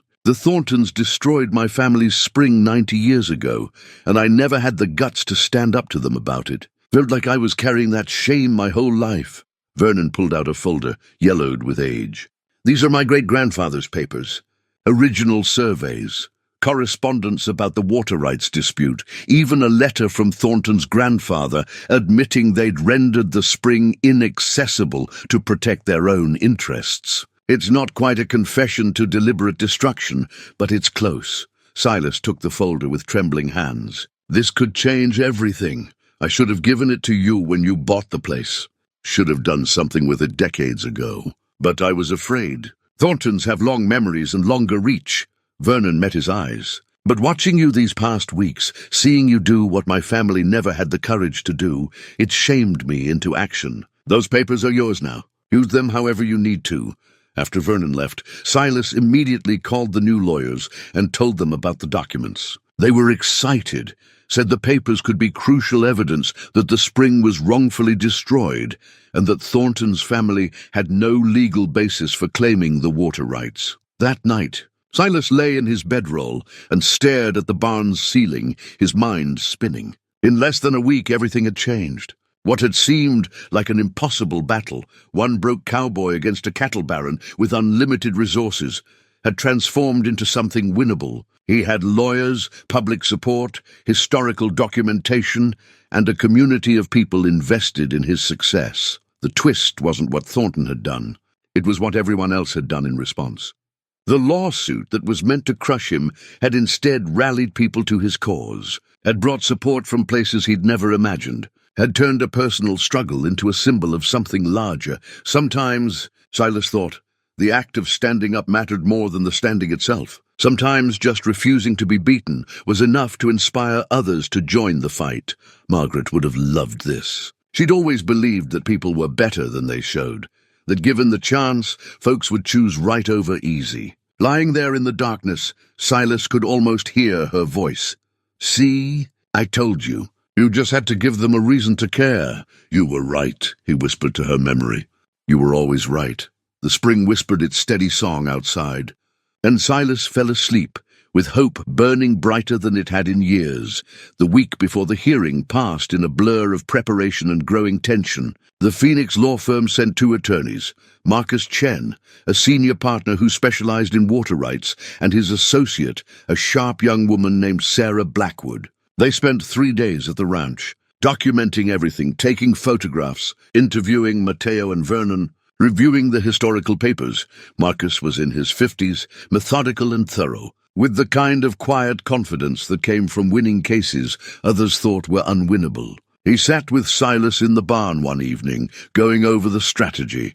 The key is establishing that the spring existed as a natural feature before any modern water rights claims were filed, Marcus explained. Vernon's great-grandfather's papers help with that. They show the spring was active in 1887, and they show that Thornton's grandfather acknowledged its destruction in writing. That's crucial, but can we prove they destroyed it deliberately? Silas asked. We can prove they benefited from its destruction. After the spring collapsed, the aquifer's flow was redirected to areas where the Thorntons had already staked claims. That's circumstantial, but combined with the historical correspondence, Marcus smiled slightly, it paints a picture that a judge will understand, especially when we add the testimony about recent intimidation tactics. Sarah looked up from her laptop. The news coverage helps too. It's harder for Thornton to claim he's just protecting his legitimate interests when the public perception is that he's bullying someone who's doing beneficial restoration work. What are our chances? Silas asked directly. Marcus was quiet for a moment, considering. In a purely legal sense, we have a strong case. The challenge is that Judge Morrison has known Samuel Thornton for 30 years. They're not friends exactly, but they move in the same circles. Morrison's going to be inclined to see Thornton's side unless we give him a compelling reason not to. So we need to be perfect. We need to be better than perfect. We need to show that you're not just fighting for yourself, but that this case matters for the entire valley, for anyone who's ever been bullied by someone with more power and resources. The night before the hearing, Elena and Carlos came out to the ranch with dinner, a huge pot of pozole and fresh tortillas. Ruth arrived with dessert, and Jack and Pete showed up with their wives. Even Mateo made the trip, moving slowly but with determination. They ate together in the barn, sitting on hay bales and overturned crates, the lantern light casting warm shadows on the old wood. The conversation was light at first, deliberately avoiding the topic of tomorrow's hearing, but eventually the mood turned more serious. "I want to thank all of you," Silas said, his voice rough with emotion. "When I came here, I was alone, had nothing but a worn-out saddle and some foolish hope. You've all given me so much more than help. You've given me a reason to keep going. You gave us something too," Ruth said. "You reminded us that standing up matters, that one person doing the right thing can inspire others to do the same." Mateo nodded slowly. "My grandfather used to say that land has a memory. It remembers who loved it and who hurt it. This land remembers your work, Silas, remembers your care. Whatever happens tomorrow, that doesn't change." After everyone left, Silas walked his property one more time. The young orchard was growing well. Several of the trees already showed new growth, branches reaching toward the desert sky. The spring flowed steady and strong, its volume now up to nearly 10 gallons per minute as he'd continued clearing the passage. The irrigation channels branched across the land like arteries, carrying life to earth that had been barren for decades. If the judge granted Thornton's injunction tomorrow, all of this would have to stop. The trees would die without water. The spring would have to be sealed again. Everything he'd built would wither back to dust. Silas couldn't let himself think about that possibility. Not tonight. Tonight was for remembering why he'd started this, for holding on to the faith that had brought him this far. He thought about Margaret, about the promise he'd made to her. He'd found something worth holding on to. Found it and fought for it and built it with his own hands and the help of good people. That had value regardless of what happened in court. But he wanted more than that. He wanted to win, wanted to prove that Samuel Thornton couldn't just take whatever he wanted, couldn't destroy and intimidate and buy his way through life without consequences. Wanted to show that the old ways, hard work, persistence, faith in the land, still mattered in a world that seemed to value only money and power. The hearing was scheduled for 10 a.m. at the county courthouse in Prescott, 40 miles away. Marcus and Sarah picked up Silas at 7, giving them time to review their preparation one more time during the drive. Silas wore his best clothes, a pressed white shirt, clean jeans, his good boots. He'd trimmed his beard and tried to make himself look respectable, though he knew he couldn't match Thornton's polish. The courthouse was a territorial-era building, sandstone and pine, dignified and imposing. Silas had never been comfortable in official buildings. They always made him feel like he was being judged for something beyond his control. The courtroom was already filling when they arrived. Thornton sat at the plaintiff's table with 3 attorneys in expensive suits, looking confident and relaxed. But Silas noticed tension in the man's jaw, saw how his eyes kept darting toward the gallery. The gallery was packed. Ruth and Elena sat in the front row, with Carlos and Mateo beside them. Jack and Pete were there with their families, Vernon Kittredge looking nervous but determined. And behind them, dozens of other people, some Silas recognized from the volunteer day, others he'd never met but who'd been following the story in the news. The message was clear. This wasn't just Silas's fight anymore. Judge Morrison entered at exactly 10, a stern-faced man in his late 60s with white hair and reading glasses that he kept adjusting. "Court is in session. Let's proceed." Thornton's lead attorney went first, laying out their case in smooth, practiced language. The spring restoration was diverting water from the aquifer. Thornton's ranch depended on that aquifer for his cattle operation. Silas had no legal standing to alter water flows without proper permits and environmental review. The injunction was necessary to prevent further damage while the case proceeded. It was compelling in its way, dry and technical, but building a picture of Silas as a reckless amateur who didn't understand the complex systems he was interfering with. Then Marcus stood to respond, and Silas felt his breathing ease slightly. The attorney's voice was calm, but carried authority, and he knew how to hold attention.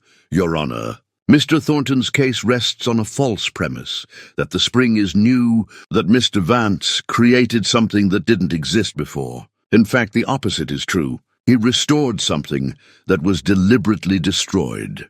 Marcus walked through the evidence methodically. The historical surveys showing the spring's existence in 1887, the correspondence between the Kittredge and Thornton families in the 1920s, the admission, in writing, from Samuel Thornton's grandfather that they'd rendered the spring inaccessible, the geological evidence that the collapse was unnatural, the result of deliberate action. Mr. Vance isn't diverting water. Your Honor, he's restoring the natural flow that existed before it was criminally destroyed. The Thorntons have profited from that destruction for 90 years. That doesn't give them perpetual rights to prevent restoration. Judge Morrison leaned forward, studying the documents Marcus had submitted. These are serious allegations, Mr. Chen. You're essentially accusing the Thornton family of deliberately destroying a water source. I'm presenting evidence that speaks for itself. Your Honor, whether it was deliberate or not, the result was that the spring was made inaccessible and the Thorntons benefited. The legal question is whether that benefit creates a permanent right to prevent restoration. The hearing continued for 2 more hours. Witnesses testified. Mateo describing his grandfather's memories of the spring before and after the collapse. Vernon explaining the historical family conflict. A hydrogeologist hired by Marcus's firm explaining how the aquifer system worked and why restoring the spring wouldn't harm other water users. Thornton's attorneys fought back hard, questioning everything, trying to cast doubt on the historical evidence. But they were handicapped by the papers Vernon had provided, by the clear documentation that contradicted their narrative. Finally, Judge Morrison called for a recess. I need time to review this evidence and consider the legal arguments. Court will reconvene at 2 o'clock for my decision. The 2-hour wait was excruciating. Silas and his supporters gathered in a nearby diner, but no one could eat much. The conversation was sporadic, nervous. Elena held her grandfather's hand, and Silas noticed how frail Mateo looked in the harsh, fluorescent light. This fight was taking something from all of them. When they returned to the courthouse, the gallery had grown even larger. Word had spread that a decision was coming, and people had taken early lunch breaks or left work to be there. Silas recognized several faces from town, people who'd never acknowledged him before, but who were here now, bearing witness. Judge Morrison entered looking serious, a thick folder of documents in his hand. He settled into his chair, adjusted his glasses, and looked out over the packed courtroom. This is a more complex case than it initially appeared, he began. On the surface, it's a simple water rights dispute. But the historical evidence presented complicates that considerably. Silas's heart pounded so hard he could hear it in his ears. The evidence shows that the spring in question existed as a natural feature for at least a century before it was rendered inaccessible. The evidence also suggests, though doesn't definitively prove, that this was done deliberately to benefit adjacent property owners. Whether that action was legal under the laws of the time is unclear. What is clear is that Mr. Vance has undertaken restoration work that is technically sound and environmentally beneficial. Morrison paused, looking directly at Thornton, then at Silas. However, the plaintiff raises legitimate concerns about proper permitting and environmental review. These are not trivial matters, and they should have been addressed before major excavation work began. Silas felt his hopes sinking. This was going Thornton's way. That said, Morrison continued, and something in his tone made Silas look up, I find that the historical injustice documented in these records, the destruction of a productive spring that supported agriculture and wildlife, creates a compelling public interest in seeing it restored. Further, the evidence of ongoing intimidation and harassment of Mr. Vance by parties connected to the plaintiff undermines any claim that this lawsuit is motivated purely by legitimate water rights concerns. The judge turned. To face both parties directly, I am denying the motion for preliminary injunction. Mr. Vance may continue his restoration work, subject to the following conditions. He must apply for and receive proper environmental permits within 60 days. He must allow quarterly inspections by a certified hydrogeologist to ensure his work isn't negatively impacting the aquifer. And he must provide monthly flow reports to the court and to Mr. Thornton, Relief flooded through Silas so powerfully that his knees went weak. Marcus grabbed his arm to steady him, grinning widely. "As for the underlying lawsuit," Morrison added, "I'm inclined to dismiss it with prejudice once Mr. Vance has obtained proper permits. The historical evidence suggests that if anyone has a claim for water rights damages, it would be the Kittredge family against the Thorntons, not the other way around. Mr. Thornton, I suggest you consider withdrawing your complaint." The courtroom erupted in applause, actual applause, which the bailiff had to quiet. Thornton sat rigid, his face flushed red with anger and humiliation. His lawyers were already gathering their papers, preparing for a hasty exit. Outside the courthouse, Silas was surrounded by well-wishers, people shaking his hand and congratulating him. News cameras had gathered, and Diana Cortez was there with her crew, capturing the moment. But Silas found himself looking past all of them, toward the distant mountains where his ranch lay. The spring was still flowing. The trees were still growing. The work could continue. He'd won. Against all odds, against power and money and intimidation, he'd won. Not just for himself, but for everyone who'd ever been told they couldn't stand up, couldn't fight back, couldn't make a difference. For every small rancher who'd lost their land to Thornton's expansion. For Mateo's grandfather and Vernon's great-grandfather and all the others who'd loved this land and lost it to greed. As the crowd celebrated around him, Silas closed his eyes and felt the desert sun on his face. Margaret's words echoed in his mind. Find something worth holding on to. He'd found it. And he'd held on. And somehow, impossibly, he'd won. Silas returned to the ranch that evening to find something unexpected waiting for him. A truck was parked near the barn. Not Thornton's vehicle, but one he didn't recognize. As he climbed out of Marcus's car, a figure emerged from the shadows near the spring. Samuel Thornton stood alone, without his men, without his weapons. He looked older than Silas remembered, diminished somehow by the day's defeat. The two men faced each other in the gathering twilight. The sound of the spring providing a gentle backdrop to their confrontation. "I wondered if you'd come," Silas said quietly. Thornton's jaw worked, pride and anger warring with something else in his expression. "My grandfather told me stories about this place, about the spring. He said it was the best water in the valley, said it could support 10 times the cattle that grazed here." He looked toward the flowing water. "He also told me how he destroyed it. Bragged about it, actually. Said sometimes you had to be ruthless to win. That's what you came to tell me. That your family's proud of what they did." "No," Thornton's voice was rough. "I came to tell you that I was wrong. About the land, about you, about—" He gestured helplessly. "About a lot of things." Silas waited, sensing there was more. "I built an empire in this valley. 5,000 head of cattle, 20,000 acres, more money than I could spend in 3 lifetimes. And you know what? None of it makes me happy. None of it matters." Thornton looked at him directly, and Silas saw genuine anguish in the man's eyes. "I've spent 30 years crushing anyone who stood in my way, taking what I wanted, believing that power and control were the same as success. But standing in that courtroom today, watching people applaud your victory, people who hate me, who've feared me for years, I realize something." "What's that?" "That you built something in 3 months that I couldn't build in 30 years. You earned respect, loyalty. People came to help you not because you paid them, but because they believed in what you were doing. Because you treated them with decency." Thornton's voice cracked slightly. "My own men worked for me out of fear or necessity. No one came to that courthouse to support me. No one."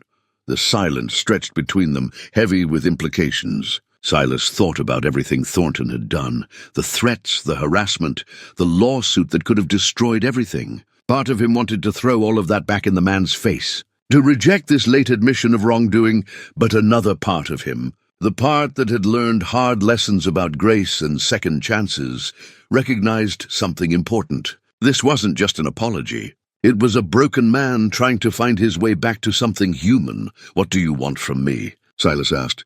"Nothing. I don't deserve anything from you." Thornton pulled an envelope from his jacket pocket. "I'm withdrawing the lawsuit. This is a signed document to that effect. And He paused, the words clearly difficult. "I'm transferring water rights to 40 acres of my land, adjacent to your property. Good grazing land, with access to the creek that feeds from this spring. Consider it repayment for what my grandfather stole from your predecessor." Silas took the envelope, stunned. "Why?"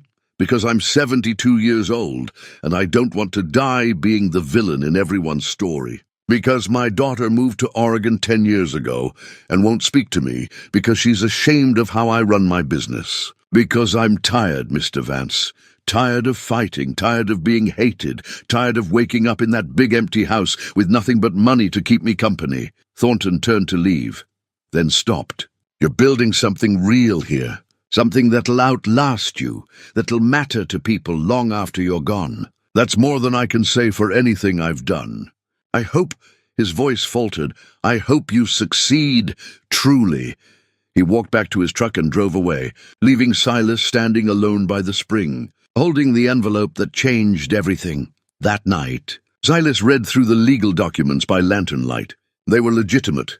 Thornton had indeed transferred water rights and 40 acres of prime land. The additional acreage would allow him to expand the orchard, maybe add some pasture land for a few head of cattle in the future. The water rights removed any lingering legal ambiguity about his use of the spring, but more than the practical benefits, the gesture represented something deeper. It acknowledged the historical injustice.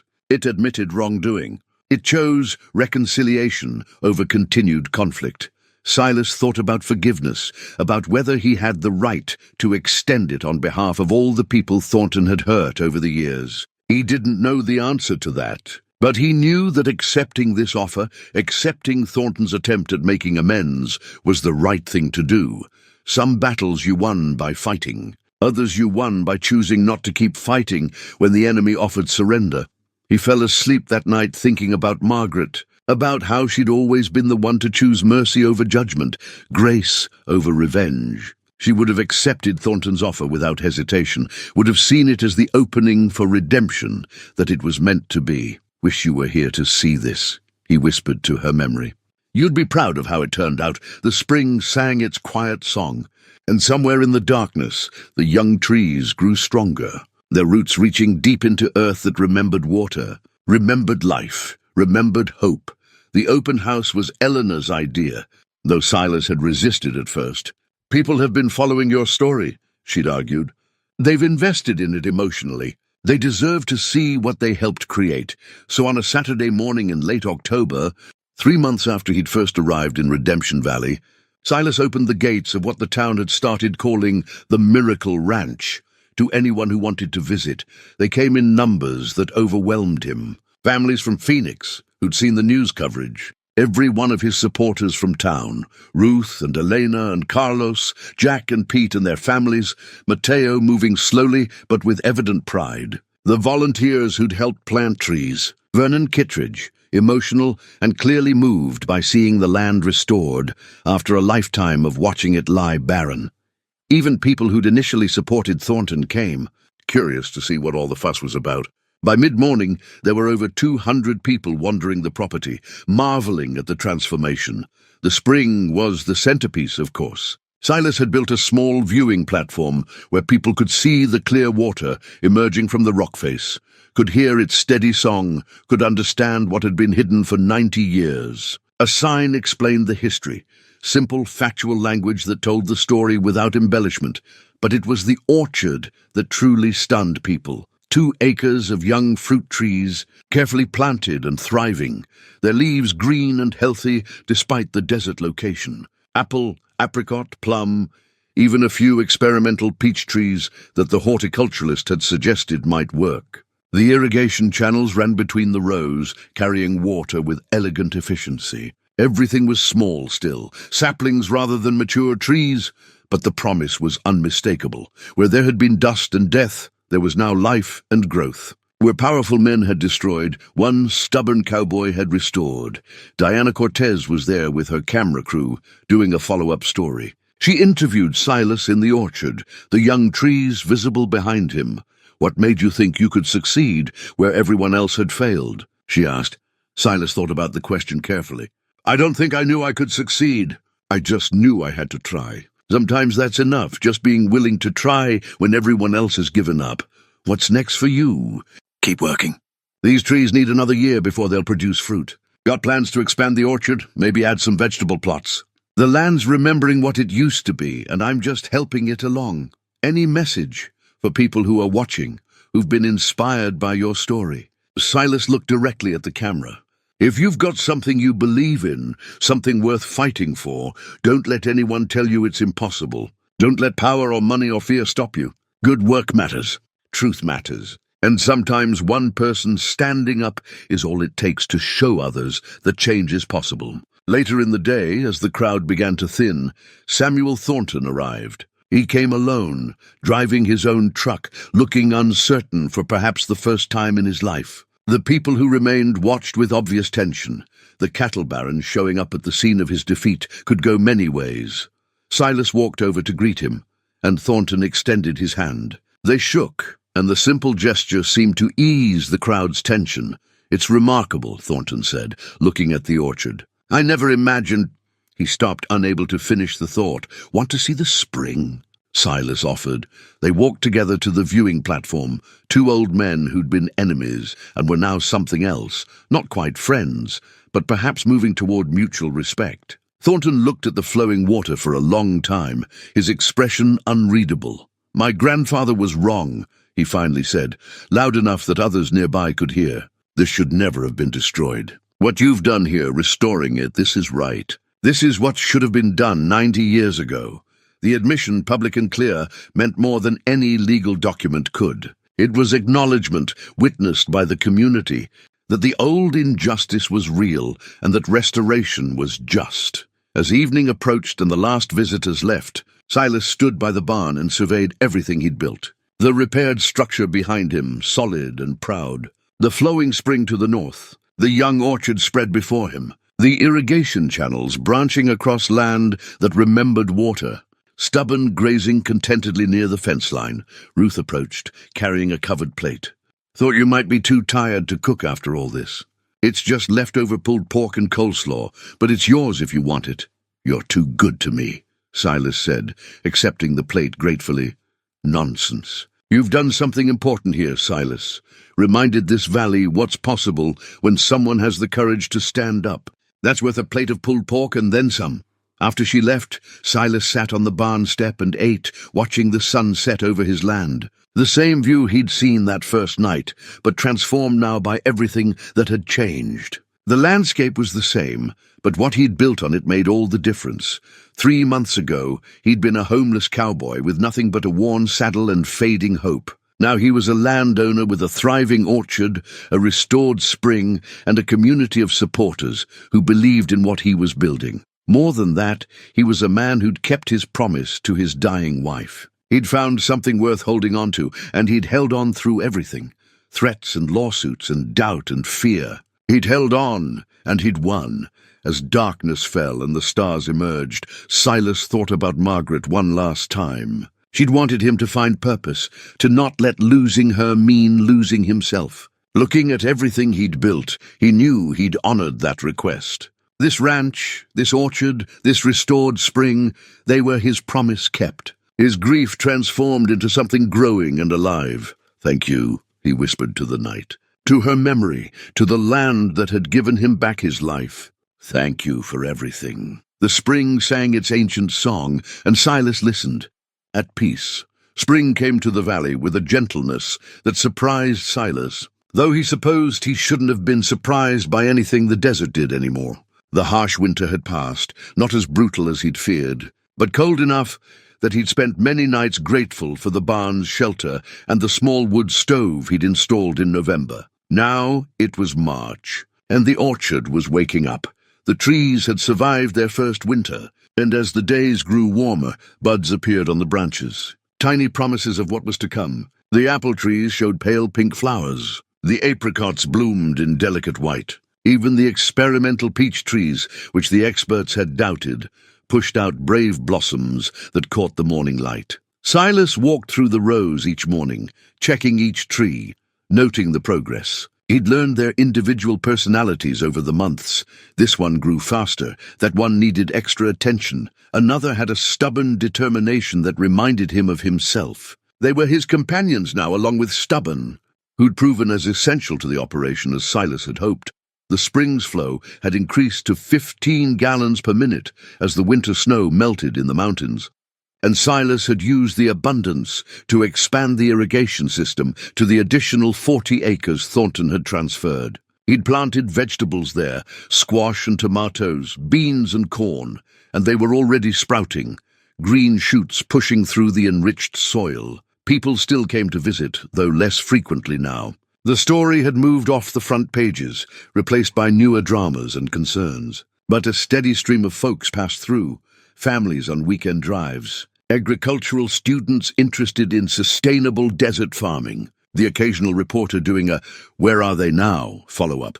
Elena had taken a job as Silas's part-time manager, helping with the business side of things, permits and regulations, marketing plans for when the first harvest came, grant applications for sustainable agriculture programs. Her organizational skills had proven invaluable, and Silas paid her what he could from the small grants and donations that still trickled in. Carlos worked the land alongside him on weekends, and they'd developed an easy partnership built on shared labor and mutual respect. The younger man had a gift for the work, and Silas had started teaching him everything he knew about reading the land, about understanding what plants needed, about the patience required to grow things properly. Ruth still brought dinner out once a week, though now Silas insisted on paying her, which led to good-natured arguments they both enjoyed. Jack and Pete stopped by regularly to check progress and offer advice. Mateo came less frequently. His health was declining. But when he did visit, his pride in what they'd accomplished together was evident in every word. Even Samuel Thornton had become an unexpected, if distant, ally. He'd started sending his own ranch hands over occasionally to help with heavy work, never making a show of it, just quietly ensuring that Silas had the support he needed. They'd spoken a few times since that evening by the spring, brief conversations that held more weight than their brevity suggested. Two old men finding common ground after years of unnecessary conflict. On a warm afternoon in late March, Silas received a letter from Vernon Kittredge. Inside was a photograph, old and faded. The ranch as it had looked in 1920, the barn freshly painted, the orchard in full bloom, the spring visible in the background. Vernon's note was simple. "Thought you'd like to see what it used to be. You're bringing it back. My great-grandfather would have been proud." Silas propped the photograph on a beam in the barn, where he could see it every day. A reminder of what had been, what was lost, and what he was helping to restore. The continuity of it moved him deeply, that he was part of a longer story, that his work connected to those who'd loved this land generations before. The first real harvest came in May, nothing impressive by commercial standards, a few bushels of early vegetables, some strawberries from the experimental berry patch Elena had convinced him to try. But Silas loaded them into Stubborn's panniers and carried them to town, to Ruth's feed store, where they'd set up a small farm stand. People came to buy not because the produce was cheaper than the supermarket, but because it represented something more than food. It represented transformation, resilience, the triumph of vision over cynicism. Every tomato sold was a small victory. Every head of lettuce a reminder that impossible things could become real with enough determination. That evening, Silas sat on the barn step as he had so many evenings before, watching the sun set over the orchard. The trees were taller now, stronger, their roots deep in soil that had remembered how to nourish life. The spring flowed steady and clear. The barn stood solid behind him. Everything he'd worked for, everything he'd fought to protect and build, spread before him in the golden light. He thought about Margaret, as he often did in these quiet moments. The promise he'd made to her, the promise he'd kept. She'd told him to find something worth holding on to, and he had. This ranch, this land, this community of people who'd rallied around a shared vision of what was right and good. Sometimes a man loses everything before he finds himself. Silas had lost his cattle, his land, his wife, his old life. But in losing everything, he'd found something more valuable.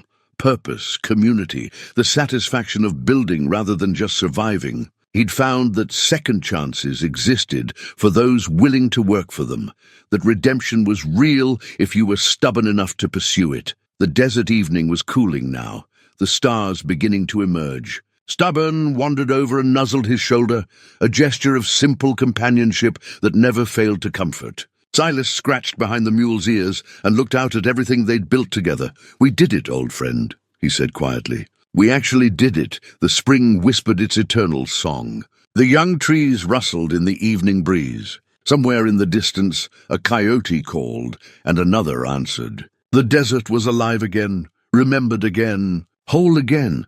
And Silas Vance, the homeless cowboy who'd arrived with nothing but a worn saddle and stubborn hope, sat on his barn step and watched the stars emerge over land that had given him everything that mattered.